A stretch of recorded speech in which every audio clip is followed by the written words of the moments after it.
मैं लाल किले के करीब से गुजरता हूं। अभी 15 अगस्त को तो ऑफिशियली जाना पड़ेगा, आज ही फोन आ गया डिफेंस मिनिस्ट्री से कि आइए भाषण सुनने के लिए। मैं लाल किला हूं, मैं लाल किला हूं, हिंदुस्तान में तुझे तोहफे में मिला हूं। इस्तकबाल है नाजरीन आप सभी का और मुशायरा मीडिया में मैं आपके साथ मोहम्मद इरशाद सुनेंगे। दोस्तों इमरान प्रतापगढ़ी की एक शानदार नज़म। इससे पहले बता दूं, जिंदगी की उलझनों से फरार चाहिए, मुझे बचपन का एक दिन उधार चाहिए। आइए सुनते इमरान प्रतापगढ़ी की नज़म। तो आपसे गुजारिश है वीडियो को लाइक कीजिए और चैनल को जरूर सब्सक्राइब कीजिए। दिल्ली में बैठे हुए हाकिम को लगता है कि बिहार का आदमी काबू में आ जाएगा तो गलतफहमी के शिकार है। बिहार तो वो बिहार है भैया कि जिसने डोनाल्ड ट्रंप का भी वोटर आईडी कार्ड बना दिया। ये बिहार है, ये बिहार है।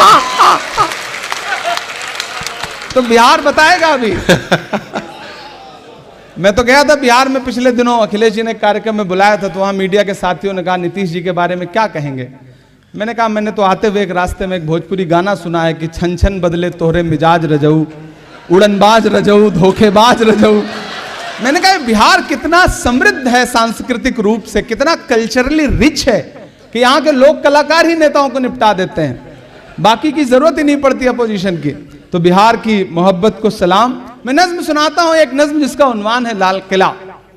इन दिनों एक मुहिम चल पड़ी है, नाम बदल दो, हिस्ट्री से चैप्टर हटा दो, सड़कों के नाम बदल दो। एक सुबह सो के उठो तो इलाहाबाद इलाहाबाद नहीं रह गया, एक सुबह सो के उठो तो फैजाबाद फैजाबाद नहीं है, एक सुबह सो के उठो तो मुगल सराय इतने बड़े नाम में बदल जाता है कि नाम लेने में ही दिक्कत होने लगती है, लेकिन मुगल सराय नहीं। ये जो सियासत है, मुझे लगता है कि हम कलमकारों की जिम्मेदारी है कि दर्ज करें चीजों को, क्योंकि हाँ बिल्कुल वो इतिहास बदलने पे आमादा हैं। तो मुझे लगता है कि वो जो तमाम इमारतें हैं, जो विरासतें हैं, वो अगर बोलें तो शायद यूं बोलें। मैं एक नज़्म सुनाता हूं, विश्वजीत भाई ने और महाराष्ट्र ने चुन करके राज्यसभा में पहुंचा दिया, तो इन दिनों दिल्ली रहता हूं, तो कभी गाड़ी उठा के हम और शक्ति भाई आइसक्रीम खाने निकलते हैं, जो कि झूठ बोल रहा हूं मैं, शायर भी बोलते हैं, तभी बोल ही रहे थे थोड़ी देर पहले, तो ऐसा होता रहता है। तो हम निकलते हैं तो मैं कभी कभी उन दीवारों के आसपास से गुजरता हूं, तो मुझे ऐसा लगता है वो दीवारें मुझसे कह रही हैं कुछ। मैं लाल किले के करीब से गुजरता हूं। अभी 15 अगस्त को तो ऑफिशियली जाना पड़ेगा, आज ही फोन आ गया डिफेंस मिनिस्ट्री से कि आइए भाषण सुनने के लिए। हमने कहा हाउस में सुन सुन के पक चुके हैं, वहां भी आकर के सुनना पड़ेगा तो कैसे काम चलेगा, लेकिन परंपरा है, निभाना पड़ता है। तो जब मैं लाल किले के करीब से गुजरता हूं तो मुझे ऐसा लगता है वो दीवारें कुछ कह रही हैं। मैं नज्म सुनाता हूं, आप सबकी दुआएं मुझे मिले। मैं लाल किला हूं, मैं लाल किला हूं, मैं लाल किला हूं। तैयार रहिएगा, अब तक आपने अलग मूड में सुना है, मेरे रंग में रंग जाइए। मैं लाल किला हूं, मैं लाल किला हूं, हिंदुस्तान में तुझे तोहफे में मिला हूं। मैं लाल किला लाल किला लाल किला हूं, मैं लाल किला हूं। ज्यादा दिन दूर नहीं है, जब कोई एक सच्चा आदमी वहां से भाषण दे रहा होगा तो मैं कोशिश करूंगा कि वहां खड़ा होकर के ये नज्म सुनाऊं कि मैं लाल किला हूं, मैं लाल किला हूं, हिंदुस्तान में तुझे तोहफे में मिला हूं। मैं लाल किला लाल किला लाल किला हूं, मैं लाल किला हूं। अब मिसरे सुनिएगा कि मेरे बनाने वालों से नफरत भी है उनको, मेरे बनाने वालों से नफरत भी है उनको, और मेरी दीवारों से मोहब्बत भी है।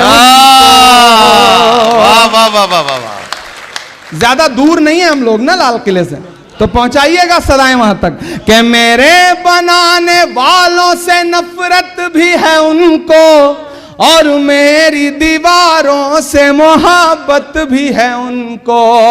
सदियों की गवाही। अब आइए दोस्तों, निदाई मिंबर मेहराब किताब से सुनते हैं कुछ बेहतरीन बातें। कि हुजूर सल्लल्लाहु अलैहि वसल्लम ने फरमाया कि अजान देने वाले की बख्शिश की जाती है, उसकी आवाज़ की इंतहा के मुताबिक, और गवाही देते हैं उसके लिए हर तर और खुश्क, और नमाज में हाजिर होने वाले के लिए लिखा जाता है सवाब 25 नमाजों का, और दूर किए जाते हैं उसके वो गुनाह जो 2 नमाजों के दरमियान किए गए, और मुअज्जिन के लिए नमाज पढ़ने वाले के बराबर अज्र होता है। मुअज्जिन कितना खुशकिस्मत है कि रसूलुल्लाह सल्लल्लाहु अलैहि वसल्लम ने उसकी मग़फ़िरत के लिए दुआ फरमाई है। हज़रत अबू हुरैरा ने कहा है कि रसूलुल्लाह सल्लल्लाहु अलैहि वसल्लम ने फरमाया, इमाम ज़ामिन और मुअज्जिन अमानतदार होता है। ए अल्लाह, तू हिदायत दे इमामों को और बख्श दे अजान देने वालों को। हकीकत में मुअज्जिन इतना अफजल और अजीम फरीज़ा सर अंजाम देते हैं, वो वाकई उन फ़ज़ाइल और बशारतों का मुस्तहिक है। बस इखलास और नीयत की दुरुस्तगी शर्त है। मुअज्जिन दीन के एक अहम फरीज़ा की अदायगी की दावत देता है, अल्लाह की अलूहियत और मोहम्मद सल्लल्लाहु अलैहि वसल्लम की नबूवत और रिसालत का ऐलान करता है। इसीलिए तो जब वो अजान देता है तो शैतान गोज़ मारते हुए भाग जाता है। हज़रत अबू हुरैरा ने कहा, रसूलुल्लाह सल्लल्लाहु अलैहि वसल्लम ने फरमाया, जब नमाज के लिए अजान दी जाती है तो शैतान पुष्ट देकर भागता है और उसके वास्ते गोज़ की आवाज़ होती है, गोज़ मारता है ताकि अजान की आवाज़ उसके कान में ना पहुंच सके। जब अजान ख़त्म हो जाती है तो वापस आ जाता है। फिर जब तकबीर कही जाती है तो फिर वो पुष्ट देकर भागता है, और तकबीर ख़त्म होने के बाद फिर वापस आ जाता है ताकि इंसान के दिल में वसवसा डाले और उसको वो चीज़ें याद दिलाए जो उसको याद ना थी। यहाँ तक कि आदमी भूल जाता है कि कितनी रकातें पढ़ी। कहते हैं कि एक राजा के यहाँ हिंदू पंडितों ने इस्तिगासा दायर किया था कि मुसलमानों की मस्जिद मंदिर के पास है जिसमें वो अजान देते हैं, उनको उससे मना किया जाए कि ज़ोर से अजान ना दिया करें, इससे हमारे देवता भाग जाते हैं। राजा ने वज़ीर से कहा कि हमारा एक घोड़ा तोप की आवाज़ से चौंकता और भड़कता था, तो हमने उसका खौफ निकालने की ये तदबीर की थी कि उसको तोप के पास रस्सों से बंद हुआ कर खूब तोप चलाने का हुक्म दिया था, जिससे उसका खौफ जाता रहा। अगर हमारे देवता अजान से भागते हैं तो ये हमारे लिए बड़ी मुज़र की बात है। मुसलमान जब चाहा करेंगे उनको भगा दिया करेंगे, लिहाजा उनका खौफ निकालना चाहिए और मुसलमानों से कहना चाहिए कि खूब ज़ोर से अजान दिया करें, ये तो हमारे वास्ते मुफीद है। शैतान क्यों भागता है? झूठे देवता, शयातीन और बदमाश लोग अजान सुनकर इसलिए भागते हैं क्योंकि अजान घड़ियाल और संघ की तरह खाली खुली वक्त का ऐलान नहीं है। ये कोई ऐसा तरीका नहीं है जिसे महज अपनी अकल और तजर्बे से तजवीज़ कर लिया गया हो। अगर ऐसा होता तो इसमें वो तासीर ना होती जो तासीर इस चीज़ और इस बात में होती जो अल्लाह की तरफ से सिखाई जाती है, बल्कि अजान का तरीका और अजान के अल्फाज अल्लाह ताला की तरफ से दिलों में अलक़ा किए गए थे। जैसा कि हज़रत अब्दुल्ला बिन उमर की रिवायत से मालूम होता है कि वो फरमाते हैं कि जब मुसलमान हिजरत करके मदीना में आए तो जमा होकर वक्त का अंदाज़ा करते और एक वक्त मुतय्यन कर देते थे और उनका कोई मनादी न था। बस एक रोज़ इस मसला पर मशवरा किया।